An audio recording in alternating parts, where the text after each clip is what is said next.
अस्सलाम वालेकुम नाज़रीन, मैं हूं असनाद मलिक अपने नए प्रोग्राम के साथ। नाज़रीन, आज सुप्रीम कोर्ट में मरगला नेशनल पार्क केस की समाअत हुई। ये मामला क्या है, क्योंकि फ़ैसला आ चुका है। सबसे पहले इस्लामाबाद हाई कोर्ट का जस्टिस अतर मिनल्ला की जजमेंट थी और उसमें ये था कि जो मरगला हिल्स पे, मरगला की पहाड़ियों पे जो इंक्रोचमेंट है वो इलीगल है और जो मिलिट्री को 8000 से ज़्यादा लैंड दी गई है GHQ को, वो भी इलीगल है। गोल्फ क्लब भी इलीगल है, नेवी का जो क्लब है वो भी इलीगल है, सारा कुछ। और मुनाल की जो लीज है वो भी इलीगल है। उसके बाद वो जजमेंट जो है वो चैलेंज होती है सुप्रीम कोर्ट में। चीफ जस्टिस काजी फैसल की सरबराही में बेंच जो है वो जजमेंट अपील कर देता है, शॉर्ट ऑर्डर आ जाता है। उसके बाद ये इम्प्लीमेंटेशन का मरला शुरू हो जाता है, क्योंकि वाइल्ड लाइफ के जो चेयरपर्सन है जो उनको हटा दिया गया और जो वो बोर्ड है वाइल्ड लाइफ बोर्ड वो मिनिस्ट्री ऑफ इंटीरियर के अंडर कर दिया गया। उस पर नोटिस चीफ जस्टिस काजी फैसल लेते हैं, दरख्वास्त आती है और ये मामला शुरू हो जाता है कि जी किस तरह आपने चेयरपर्सन को हटाया। और जो है वो मोहसिन नकवी के हवाले से भी रिमार्क्स आते हैं वज़ारत दाखिला के हवाले से कि क्यों उनको ये मामला दिया गया है। वाज़े तौर पे लग रहा है कि मोहसिन नकवी को इंडायरेक्टली चीफ जस्टिस ने क्वेश्चन किया है। आज की समाअत भी इसी तरह की थी और मुनाल के जो हेड हैं, जो CEO है, ओनर है, उनको कंटेम्प्ट नोटिस हुआ है कि वो जजेस के ख़िलाफ़ जो है वो प्रोपेगेंडा कर रहे हैं।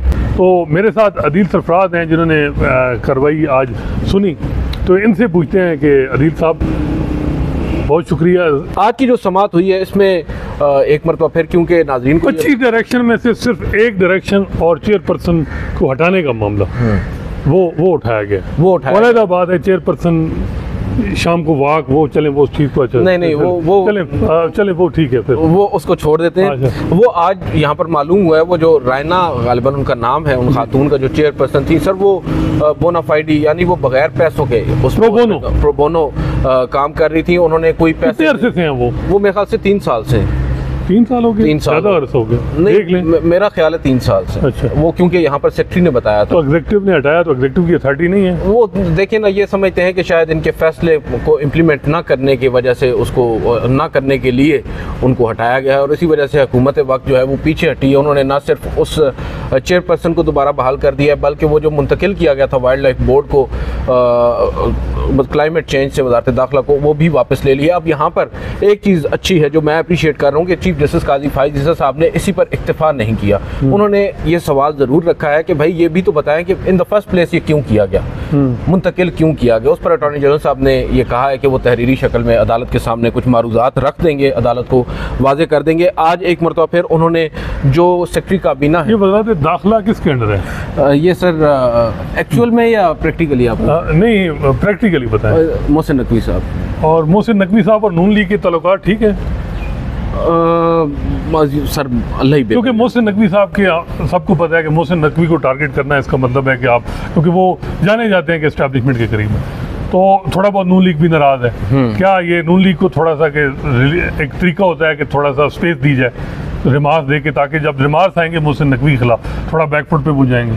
मेरा नहीं ख्याल कि चीफ जस्टिस काजी फैसल चले ठीक है, आपका ख्याल। अच्छा, जो सेक्रेटरी हैं आपको मालूम है काबीना के, वो भाई भी हैं मुनाल के जो ओनर हैं उनके, और उन पर एक मरतबा फिर आज उन्होंने शदीद बरहमी का इजहार करते हुए कहा है कि क्यों ना आप पर फर्द जुर्म आयद करें। अब ये सेक्रेटरी साहब को वो ये कह रहे हैं और कह रहे हैं कि सच बताएं, चेयरमैन वाइल्ड लाइफ बोर्ड की जो नोटिफिकेशन है उसके पीछे कौन है, किसके कहने पर यह नोटिफिकेशन जारी हुआ। सेक्रेटरी साहब ने कहा जी मुझे कोई इल्म नहीं है, वज़ीर आज़म साहब ने ये किया है। उन्होंने कहा कि आप वज़ीर आज़म साहब के ऊपर क्यों कर इल्ज़ाम लगा रहे हैं, आप अपनी बात करें। उसके बाद फिर आज एक और बड़ी गैर मामूली चीज़ हुई। अभी आपने मलिक रियाज साहब का जिक्र किया, 190 मिलियन पाउंड पूरी आगे बाएंगे ना। अच्छा, और क्या आखिर में ऑर्डर क्या हुआ? अच्छा, ऑर्डर के ऊपर अगर आ जाएं तो ऑर्डर में एक तो आज तौहीन अदालत का नोटिस हो गया। अच्छा, जो ये क्या नाम है इनका, वो जो मुनाल के ओनर है, उनको नोटिस हो गया कि वो जजेस के खिलाफ। उन्होंने क्या किया वैसे जजेस को? वो ये कह रहे हैं चीफ जस्टिस काजी फैसल, वीडियो चली है मेरे ख्याल, को वीडियो चली है, एक खत वायरल हुआ था, आपको याद होगा। उस खत के अंदर इसी दौर में सुना है बंदियाल साहब के और ये जब एजाजुल एहसन थे और जब दूसरा हम ख्याल ग्रुप था बरसर इक़्तिदार ये खाना वशाना देते थे।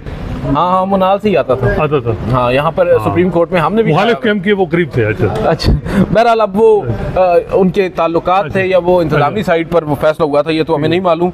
लेकिन उनको ये कहा गया है कि लुकमान अली अफजल साहब बताएं क्यों ना उनके खिलाफ तौहीन अदालत की कार्रवाई की जाए। बादियो नज़र में उन्होंने तौहीन अदालत की है और मार्गला हिल्स से रेस्टोरेंट ख़त्म करने की उन्होंने खुद यकीन दहानी करवाई थी, और अदालती फैसले के बाद जजेस के खिलाफ इन्होंने प्रोपेगेंडा किया है और मीडिया पर तौहीन अदालत का ये जो आप कह सकते हैं तो लुकमान साहब मुर्तकिब हो रहे हैं। और उसके अलावा उन्होंने जो सेक्रेटरी काबीना है और सेक्रेटरी मौसमियाती तब्दीली है उनको तौहीन अदालत की कार्रवाई से खारिज कर दिया है। उन्होंने वाइल्ड लाइफ बोर्ड जो है उसमें वज़ारत दाखिला के मातहत करने के हवाले से अटॉर्नी जनरल साहब से वजाहत तलब की है ऑर्डर के अंदर, और ये कहा है कि तहरीरी तौर पर बताया जाए कि वाइल्ड लाइफ वज़ारत दाखिला को मुंतकिल करने के पीछे क्या सोच थी, और बज़ाहिर वाइल्ड लाइफ बोर्ड वज़ारत दाखिला को मुंतकिल करने में कवायद को नज़रअंदाज किया गया है। किसी हुकूमती डिवीजन में तब्दीली कानून के मुताबिक तमाम मराहल मुकम्मल करने के बाद ही होनी चाहिए। अटॉर्नी जनरल के मुताबिक वाइल्ड लाइफ की मुंतकिली और चेयरपर्सन को हटाने के नोटिफिकेशन वापस हो चुके हैं। हम गवर्नेंस में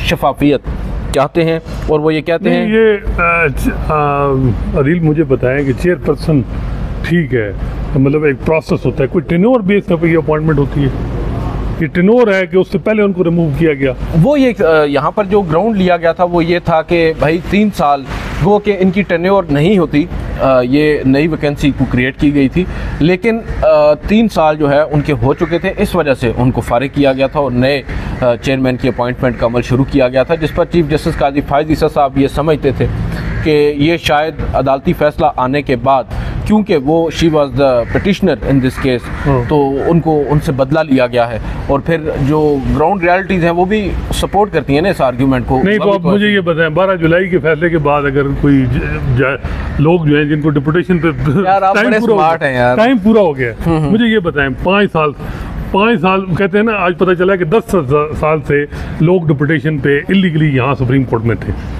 कारी साहब आए हैं सितंबर से, अब आप देखें फिर अच्छा लेकिन ठीक है, मुझे देखें कोई हमने साकिब निसार को भी भुगता है इंशाल्लाह, इफ्तिखार चौधरी से लेके हर चीफ जस्टिस को किया है, तो बात तो पूरी करनी चाहिए ना। बिल्कुल इसमें कोई नहीं है मामला, हमने क्योंकि जो है वो कुछ किया है तो फिर अब करेंगे हम सारा कुछ।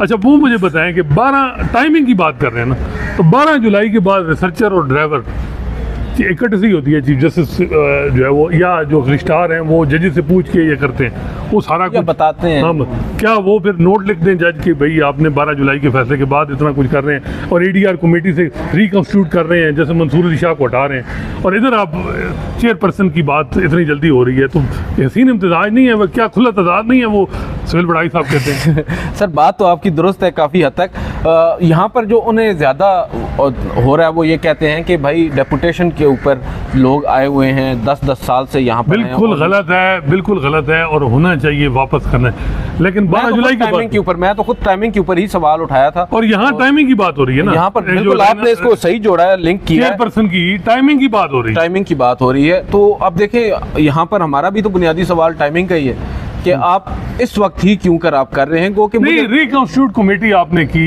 ADR की 12 जुलाई के बाद, 22 जुलाई को की, जैसे मंसूर अली शाह ने अमेरिका जाना था, वो कमेटी के मेंबरान से मेरी बात हुई है, वो सारे फ्रस्ट्रेट हैं, लेकिन मैं कभी भी गलत खबर, मैं कम से कम 10-12 लोगों से जो रेलेवेंट होते हैं, अल्लाह का शुक्र है हम बात करते हैं। मैंने मंसूर साहब से पूछा, मैंने पूछा कि आपको हटाया गया या आप खुद से हट गए, तो उन्होंने उसका जवाब देने से इनकार कर दिया। उन्होंने कहा कि ये हमारा इंटरनल इशू है, इसको हम इंटरनली सॉर्ट आउट करें। साउथ एशिया में खामोशी जो है ना वो रजामंदी होती है, तो यही बात है।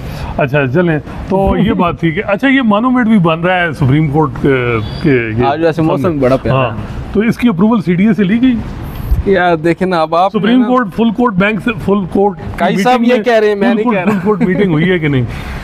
सर मेरे इतलात के मुताबिक तो इस पर कुछ भी नहीं हुआ, और आप इसकी बात कर रहे हैं यहाँ पर मौसम गर्मा की जो तातीलात हैं जजेस साहिबान की, उनको बताए बगैर वो कैंसिल कर दी गई थी। हमें तो यही बताया गया कि फुल कोर्ट की मीटिंग में ये इंतजामी तौर पर डिसाइड होना होता है ना, इस तरह की चीज़ें होती हैं, वो वहाँ पर भी उनके ऊपर कोई बहस नहीं हुई। तो ये सर अब देखें इक़्तिदार है, नहीं वो बात ये है कि कानून आइन सबके लिए है ना, सबके लिए बराबर होना चाहिए। अच्छा अब ये कि चलें इस तरफ आ गए कि जी उनको नोटिस हो गया कंटेम्प्ट, और वो वापस आ गई हैं मैडम, उनका पूरा नाम रायना आई गेस उनका नाम है, थोड़ा सा मुश्किल। अच्छा वो चेयरपर्सन वापस आ गई हैं, जजमेंट पे इम्प्लीमेंटेशन। लेकिन ये सवाल है कि 25 डायरेक्शन थी जैसा तरमिनल्ला की, क्या वो 25 की 25 पे अमल दरामद के लिए कार्रवाई शुरू हुई है, सिर्फ 2 पे हुई? सर अभी तक तो उस पर अमल दरामद का हमें कोई दूर दूर तक आसार नज़र नहीं आ रहे। ज़्यादातर जो मामला हमें अदालत का नज़र आ रहा है रुझान वो मुनाल के ऊपर ही है। मुनाल से मुराद जो मारगला की पहाड़ियों के ऊपर मुख्तलिफ रेस्टोरेंट्स हैं उनके ऊपर। आज एक और भी साहब आए थे पाइन सिटी के जो ओनर हैं, उनका भी बड़ा दिलचस्प मुकालमा हुआ है चीफ जस्टिस साहब के साथ। और बाद में मालूम हुआ उन्होंने जो दस्तावेज़ात अदालत के सामने रखे उससे साबित ये हुआ कि भाई इनका तो जो जगह है जो इन्होंने परचेज़ कर रखी है, इनकी ओनरशिप है, वो तो नेशनल पार्क से बाहर है। अच्छा, ये अदल साहब ने ये भी कहा था कि ये जो पैसे सीडी लीज थी मुनाल की, ये जो इसको पैसे दे रहे थे, किराया दे रहे थे, वो भी गलत दे रहे थे, उसकी वापसी भी कोई बात हुई कि कौन ले रहा था? सर ये तो अब देखना डिटेल जजमेंट में होगी इस केस में, क्योंकि ये कंटेम्प्ट का इशू है। अच्छा। इसमें तो अभी तक सिर्फ डिटेल रुकी हुई क्यों है वो? सर ये अब बहुत से लोग इस पर सवाल उठा रहे हैं, हालांकि चीफ जस्टिस काजी फैसल साहब तो समझते हैं कि फैसले जल्द आने चाहिए। दो केसेस काजी साहब ने जो है वो नैब वाला मुझे नहीं समझ आ रहा क्यों कर अभी तक नहीं आ रहा, क्योंकि हमें तो ये बताया गया था जब चीफ जस्टिस काजी फैसल साहब मौसम गर्मा की तातीलात के आगाज पर ही चैम्बर वर्क पर गए थे, तो ये बताया गया था कि 2-3 जजमेंट्स हैं, उनमें एक नैब तरमीम की है जिसको लिखना है, जाहिर बात है वक्त लगता है, मगर इतना वक्त सर अब तो तकरीबन उस बात चलें इसके अलावा बताएं। चलें ये तो एक पार्ट हो गया मेरिट पे, इसके अलावा कोई इंपॉर्टेंट डेवलपमेंट? सर इसके अलावा जो आज गैर आप कह सकते हैं कि ज़रूरी तौर पर इमरान खान साहब का तस्करा हुआ है, उनके दौरे हुकूमत का तस्करा हुआ है। अच्छा। उन्होंने 190 मिलियन पाउंड के ऊपर बात की है चीफ जस्टिस काजी फैसल साहब ने। उन्होंने कहा है कि अवाम के 190 मिलियन पाउंड किसी और को दे दिए गए।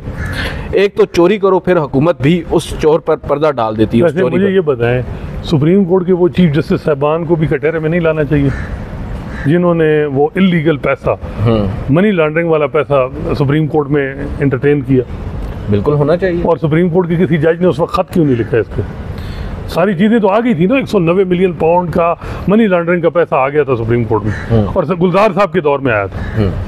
मुझे लगता है काजी साहब ने कोई इसके ऊपर किया नहीं था, कोई नोट शोट लिखा नहीं था। मेरा नहीं ख्याल, उन्होंने एक और 2 चीज़ों पे था, इस पे अगर होता तो नोट वैसे वापस आ ही जाते थे हमारे पास, लेकिन ऐसा नोट आया नहीं था। अच्छा, इसके अलावा क्या चीज़ थी? अच्छा, फिर वो ये कहते हैं कि इन 190 मिलियन पाउंड वालों से कोई क्यों नहीं पूछता। उस वक्त की हुकूमत ने बरतानिया से मिलने वाले पैसे ताकतवर शख्स को दे दिए, बरतानवी हुकूमत ने पैसे वापस भिजवाए, मगर उसी चोरी करने वाले शख्स को वापस कर दिए गए। शुक्र है कि बैरून मुल्क की ऐसी एजेंसियां हैं जो फाल हैं। और फिर आगे वो आए जजेस को गालियां देने के हवाले से। उन्होंने कहा कि जजेस को गालियां देने के लिए किराए के बंदे रख लेते हैं, अगर हिम्मत है तो हमारे सामने आकर बोलें, हम जवाब देंगे। मीडिया के चंद अफराद को ख़रीद कर प्रोपेगेंडा किया जाता है, मीडिया पर भी ऐसी खबरें नहीं चलती क्योंकि हमारा मीडिया तो आज़ाद है। ये तंज कर रहे थे। फिर उन्होंने अपने प्लॉट के हवाले से बात की। उन्होंने कहा कि मैंने ज़िंदगी में एक प्लॉट नहीं लिया, जो ख़रीदा अपनी कमाई से ख़रीदा है। वो जो प्लॉट लेने की बात नाज़रीन कर रहे हैं वो बेसिकली जो सुप्रीम कोर्ट के अक्सर जजेस साहिबान को मिलते हैं, हाई कोर्ट के जजेस साहिबान सिर्फ अकेले काजी साहब में या और भी? नहीं, मेरी इतलात के मुताबिक तो justice Munib Akhtar, justice Athar Minallah, justice Mansoor Ali Shah, even justice Yahya Afridi शायद हैं, जी। इन लोगों ने नहीं लिए प्लॉट। और देखें काजी साहब को तो अगर हम अप्रिशिएट कर रहे हैं तो उनको भी तो अप्रिशिएट करें ना कि वो भी नहीं ले रहे। और फिर वो ये कहते हैं कि एक कैमरा पकड़ो और हो गया यूट्यूब चैनल शुरू। हर बंदा यहाँ एक एजेंडे पर चल रहा है। चीफ जस्टिस को जान से मारने की धमकियाँ देनी हो तो आज़ादी इजहार राय आ जाती है। हमारे पास कोई मीडिया टीम नहीं है, ये इंकिशाफ उन्होंने किया है कि जो हमारा दिफा कर सके। फिर आगे आप सुनिए ज़रा, आपके लिए बड़ा इंपॉर्टेंट है। वो ये कहते हैं कि हमने 10 साल से डेपुटेशन पर बैठे मुलाजमीन को वापस भेजा तो बातें शुरू कर दी। अच्छा, 2 नंबर लोग कहते हैं कि चीफ जस्टिस ने पता नहीं क्या कर दिया। किसी को रंजिश है तो सामने आकर बात करे, 100 बार खैर मकदम करके जवाब देंगे। मैं आज़ादी इज़हार राय पर यकीन रखने वाला शख्स हूँ, कभी कोई नोटिस नहीं लिया। मुल्क को लैंड माफिया ने काबू में किया हुआ है। मुल्क के सबसे बड़े दुश्मन ये हैं जिनको आने वाली नस्लों की परवाह नहीं। यूरोप से हमने हर बुरी चीज़ जो है वो सीखी है, अच्छा कुछ भी नहीं सीखा। और ये बेसिकली जो उनके कलमात हैं ये बड़े गौर तलब हैं। साद मलिक साहब, ये मुझे बताएं कि ये किसको टारगेट कर रहे हैं चीफ जस्टिस का? देखिए, टारगेट कोई नहीं, मसला वो तो बड़े अरसे से ही वैद पहले चीफ जस्टिस मेरे ख्याल हैं। इफ्तिखार चौधरी ने भी हल्का फुल्का टारगेट किया, लेकिन जो डायरेक्टली अटैक कर रहे हैं साथियों को और उसके चिलिंग इफेक्ट, कोई इशू नहीं है। ये टेनोर बेस्ड जो पोस्ट होती है 10 साल भी बंदा एक्सटेंशन में ले जाना ही होता है। और मैं समझता हूँ कि इसकी ज़रूरत ही नहीं है जवाब देने की, क्योंकि ये जो बंदा बात कर रहा है ना, वो अपने ही हवाले से जो भी बात कर रहे हैं। तो ये देखें, हमने हज़ार बातें उनके हवाले से करते हैं, अगर वो कर दें तो बिल्कुल ठीक है, कोई इशू नहीं है, आज़ादी उनकी भी वो अलग बात है। समाज के इख्तिताम पर जब उन्होंने कुछ सख्त ऑब्जर्वेशन दी ना, तो अचानक से नहीं, ये बताएं लाइव स्ट्रीमिंग आजकल क्यों सर? ये पता नहीं, मुझे खुद हैरत हो रही है। जिस मामले में मुक़्तदर हलकों का इंटरेस्ट है, आपको पता है कि रिजर्व सीट के केस में भी मेरी डिटेल जो फुल कोर्ट में ये डिसीजन हुआ, ये रिलेक्टेंट थे काई साहब, उसमें भी ये लाइव स्ट्रीमिंग नहीं दे रहा। इमरान खान जो नैब लॉ अमेंडमेंट में भी ये अड़ गए थे। अच्छा, उसमें तो दिए ही नहीं ना लाइव स्ट्रीमिंग। नहीं, वो मैं दूसरे मखसूस वाले में मेरी इत्तला है कि वहाँ बात हुई, बड़े रिलेक्टेंट थे, बहुत ज़्यादा काई साहब बहुत रिलेक्टेंट थे, हमें ज़रा बताते रहे थे कि ये बहुत रिलेक्टेंट।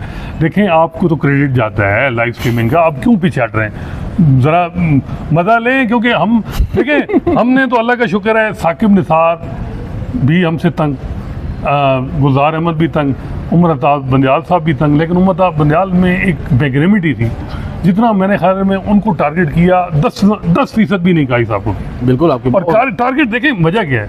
वजह यह है कि जनवरी 13 6 जजेस के ख़त और जो आपने अपने जजेस के साथ की, इतना मेरा ख्याल है कि पिछले 4 चीफ जस्टिस को भी लोग भूल गए जो आपने किया अपने इदारे के लिए। और शायद देखें, बात यह है कि जब वो लोग जो आपके साथ मई 2019 में खड़े थे, उस वक्त कौन उनको स्पॉन्सर कर रहा था? उस वक्त कौन कर रहा था? वो उस वक्त भी शायद उस वक्त जो डॉलर्स थे वो पाक डॉलर्स से जो नहीं, मैं वही कह रहा हूँ ना कि उस वक्त क्या थे, उस वक्त हम पे, मैं अब बता नहीं सकता कि प्रेशर हम पे क्या क्या थे, लेकिन बात यह है कि ठीक है, वो उनकी जो हर एक अपना अपना ज़र्फ वो उन्होंने कर दी।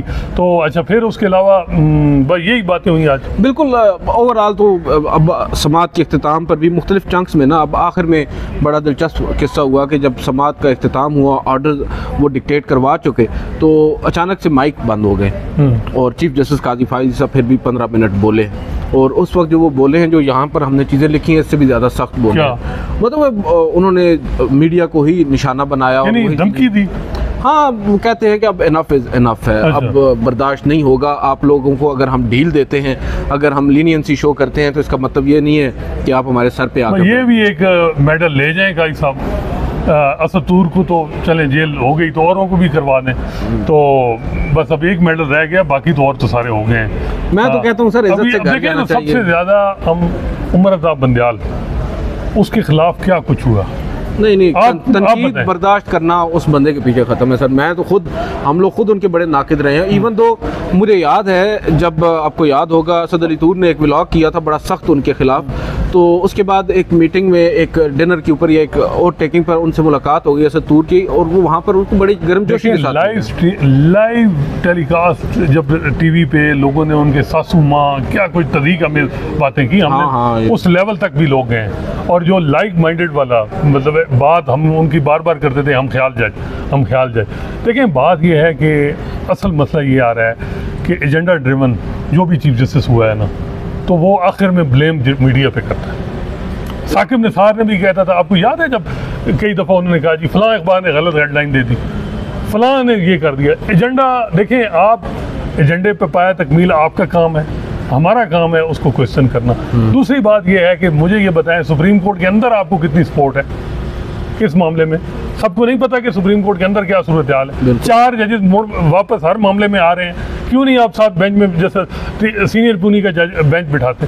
सबसे बेस्ट रिवायत ये होनी चाहिए कि जो इंपॉर्टेंट केसेस हैं हाई प्रोफाइल, उसमें जैसे मंसूर अली शाह, जैसे मुनीब अख्तर, सबको बिठाएं।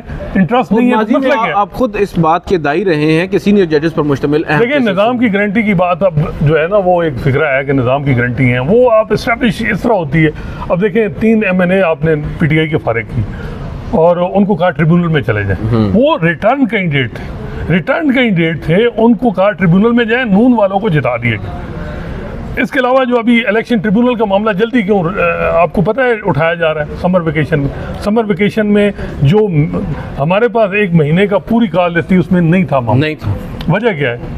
वजह जो असेसमेंट ऑफ लोगों की बात है, जो बहुत से, क्योंकि पीटीआई जो है इसको लंबा कर रही है, वो नहीं चाह रही कि इलेक्शन ट्रिब्यूनल का मामला जस्टिस काजी फैसल के दौर में ये जो लाहौर हाई कोर्ट की जजमेंट वाला जिसमें लार्जर बेंच बना है, जिसमें जस्टिस मंसूर अली शाह ने उस वक्त थोड़ा सा वो लीनियंसी दिखाई और इनको लाइक माइंडेड जजेस का बेंच दिया, क्योंकि 12 जुलाई से पहले था, अब तो मेरा ख्याल है वो नहीं थे। वजह यह है कि 19 अगस्त को ये केस शुरू होगा, 2-3 दिन बाद जजमेंट आ जाएगी, 5 दिन। रिव्यू कितने दिनों में आ जाएगा? 30 दिन में। क्या 25 अक्टूबर से पहले रिव्यू भी खारिज हो जाएगा, या रिव्यू भी? तो देखें ना, हर चीज़ को लोग देखते हैं। अब यही बातें होती हैं, इनमें क्या मसला है? देख, अभी मुझे बताएं कि लोग 85 अंदर हैं फौजी अदालतों में, वहाँ जज उनको वापस, उनसे इंपॉर्टेंट केस हैं, इंटरफेरेंस वाला सबसे बड़ा केस, मैं बड़ा हैरान हूँ। 15 साल में अदील सबसे अहम केस है 6 जजेस के लेटर, और ये एक मौका था अदलिया जिसकी वजह से आपने अपने, मैं समझना, अपने टिनोर किया, क्योंकि आपने अपने जजेस के साथ भी नहीं खड़े हुए ना। अब उस 6 जजेस के खत पे वो केस कब हुआ आखिरी दफ़ा है? कहते हैं जी एक जज साहबा, और आपको जैसे मंसूर अली शाह ने बताया था कि हम जज चेंज भी कर सकते हैं, या कोई और भी जज कमेटी के मेंबर थे ना। वो उनसे पूछ लिया था मैंने, मैं बताता हूँ कि एक सेमिनार पे पूछा था कि क्यों कर वो मुकर्रर नहीं हो रहा, तो उन्होंने कहा कि ऑब्वियसली जस्टिस मुसर्रत लाली साहिबा बीमार हैं, लेकिन ये नहीं है कि वो अगर नहीं है तो बेंच भी नहीं, हम बेंच रिकॉन्स्टिट्यूट कर देंगे। तो मुझे ये लगा कि शायद आइंदा चंद रोज़ में ये मुकदमा समाअत के लिए मुकर्रर हो जाएगा। फिर न जाने क्यों उस 3 रुकनी कमेटी ने अभी तक उसको मुकर्रर नहीं किया। मैं तो रोज़ाना की बुनियाद पर इस पर बात कर रहा हूँ कि वो बड़ा अहम है और वो एक टर्निंग पॉइंट हो सकता है हमारी अदलिया। 23 अक्टूबर से जो है, जिन जजेस को हम प्रो एस्टेब्लिशमेंट जजेस कहते थे, जस्टिस एजाजुल हसन, उन्होंने कहा फौजी अदालत में सिविल ट्रायल गैर रहनी है। उसके बाद मुझे बताएं अभी तक वो केस डिसाइड क्यों नहीं हो रहा? आप बेशक ब्लेम दें वकीलों पे, लेकिन सुप्रीम कोर्ट के हेड कौन है? सुप्रीम कोर्ट, वो केस लगता क्यों नहीं? देखें, बात यह है कि अब आपने इस केस में कर दिया ना, ट्रिब्यूनल का मामला चले जी, डिस्प्यूट ट्रिब्यूनल डिसफंक्शनल है, लेकिन इसको दूसरे जाविये से भी देख रहा जा रहा है, जो मैंने आपको बताया, ताकि 25 अक्टूबर से पहले फाइनलिटी इख्तियार हो जाए। ये हर चीज़ होती है, जिस तरह वो केस नहीं लगते तो ये मामला। तो खैर, ये अब जुडिशल पॉलिटिक्स देखें, जुडिशल पॉलिटिक्स तो डिस्कस होगी जब जजेस में, ये हमने उमर अता बंदियाल के दौर में भी की, साकिब निसार के दौर में भी की, उस वक्त आप बेनिफिशरी थे, अब आप थोड़े लूजर हैं तो आपको मसला आ रहा है, लेकिन इंशाल्लाह होगी, जो फैक्ट्स होंगे वो बयान करेंगे हम और कुछ नहीं करते। लूजर वाले वर्ड की मैं मजम्मत करता हूँ। नहीं, तो अब जुडिशल जो पॉलिटिक्स हो रही है, तो बज़ाहिर तो यही लग रहा है ना। हालांकि मंसूर अली शाह उन्होंने तो नहीं कहा कि ये बातें एनफ इज एनफ और ये इस तरह की वार्निंग और ये चलें। Thank you so much. नाज़रीन, आपने सुना आज की समाअत और चीफ जस्टिस काजी फैसल का सोच कि वो मौजूदा सूरत हाल को कैसे देख रहे हैं। दिन ब दिन जो है वो बज़ाहिर ये लग रहा है कि गुस्सा ज़्यादा आ रहा है और सेनेट में मेजॉरिटी नहीं बन रही 2/3 असल मामला जो हमें नज़र आ रहा है। इंशाल्लाह नए मौजू के साथ आपकी खिदमत में हाज़िर होंगे। अल्लाह हाफ़िज़।